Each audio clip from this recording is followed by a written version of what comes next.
আসসালামু আলাইকুম। বিডি সংবাদ ৭১ সংবাদে আমন্ত্রণ জানাচ্ছি। আমি সুমি হাসান। শুরুতেই জানিয়ে দিচ্ছি মাওয়া গ্রুপ সংবাদ শিরোনাম। এবারে Asian specialised hospital and diagnostic centre প্রবাসের সংবাদ। জেদ্দা থেকে সহকর্মী রফিক চৌধুরীর তথ্য ভিডিও চিত্রে দেখুন একটি বিশেষ রিপোর্ট। অত্যন্ত সততা ও সুনামের সহিত সৌদি আরবে ব্যবসা বাণিজ্যের অভূতপূর্ব সাফল্য দেখিয়ে আসছে বাংলাদেশি ব্যবসায়ীরা। আগামীতেও এটি অব্যাহত থাকলে উভয় দেশের জন্য সুফল বয়ে আনবে বলে আশা প্রকাশ করেন। গতকাল বাংলাদেশি প্রতিষ্ঠান ফার্স্ট ট্রেড বিল্ডিং ম্যাটেরিয়াল কোম্পানির অনার বাংলাদেশি তরুণ উদ্যোক্তা ও ইনভেস্টর মোহাম্মদ ইকবাল এর আয়োজনে প্রবাসীদের সম্মানে নৈশভোজে এসে বক্তারা উপরোক্ত মন্তব্য করেন। জেদ্দা থেকে আমাদের সহকর্মী রফিক চৌধুরী জানান, ইনভেস্টর মোহাম্মদ ইকবালের সভাপতিত্বে ও আতাউর রহমান মাসুদ এর সঞ্চালনায় এতে প্রধান অতিথি হিসেবে উপস্থিত ছিলেন বাংলাদেশ কনসুলেট জেদ্দার কমার্শিয়াল কাউন্সিলর সৈয়দা নাহিদা হাবিবা। তিনি প্রধান অতিথির বক্তব্যে বলেন, সৌদিতে আগে বাংলাদেশিদের ব্যবসা বাণিজ্য পরিচালনার ক্ষেত্রে প্রতিবন্ধকতা থাকলেও এখন বাংলাদেশ ও সৌদি আরবের সুসম্পর্কের কারণে এখন থেকে কপিল ছাড়াই ইনভেস্টর হয়ে নিজের নামে ব্যবসা বাণিজ্য পরিচালনা করতে পারবেন। এই বিষয়ে আমরা বাংলাদেশ সরকারের পক্ষ থেকে প্রয়োজনীয় সহযোগিতা করব।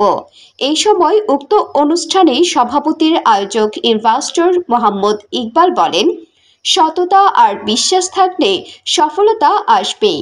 তিনি আগত অতিথিদের ধন্যবাদ ও কৃতজ্ঞতা জানান। এই সময় আগত সম্মানিত অতিথিগণ মোহাম্মদ ইকবালের সফলতা তুলে ধরে বক্তব্য রাখেন বীর মুক্তিযোদ্ধা মঈনুদ্দিন, আতাউর রহমান ভূঁইয়া, কোরবান আলী, ইনভেস্টর মোহাম্মদ আইয়ুব, ইনভেস্টর নাইম উদ্দিন, মঈন চৌধুরী, মেজবান এর অনার গিয়াসউদ্দিন হিরো। এছাড়াও উপস্থিত ছিলেন সৌদি নাগরিক, বাংলাদেশি, সামাজিক, সাংস্কৃতিক, সাংবাদিক ও কমিউনিটি নেতৃবৃন্দ। পরিশেষে সৌদি আরবে তরুণ ইনভেস্টর হিসেবে মোহাম্মদ ইকবালকে বিশেষ সম্মাননা ক্রেস্ট প্রদান করা হয়।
زي اخو اكثر من اخو.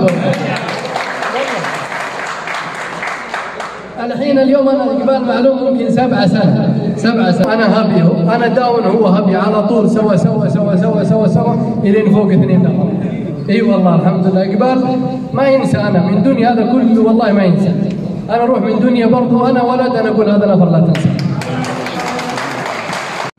আজকের সবার সম্মানিত প্রধান অতিথি, কাউন্সিলর,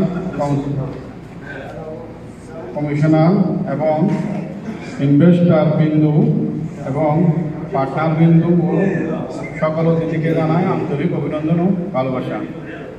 এবং সুন্দরভাবে সৎ পথে এবং ব্যাংকের মাধ্যমে রেমিটেন্স পাঠিয়ে দেশকে আরও এগিয়ে নিয়ে আমাদের দেশের সরকারকে আমরা দেশের সরকারের হাতকে শক্তিশালী করার লক্ষ্যে কাজ করে যাব।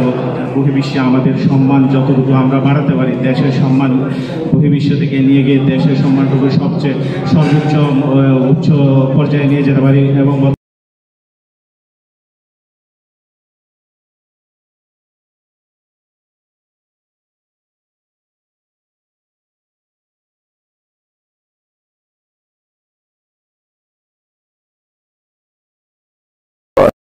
বিডি সংবাদ ৭১-এর প্রবাস সংবাদ এই পর্যন্তই। দেশ ও প্রবাসের নিত্য নতুন খবর পেতে চ্যানেলটি সাবস্ক্রাইব করে সাথেই থাকুন।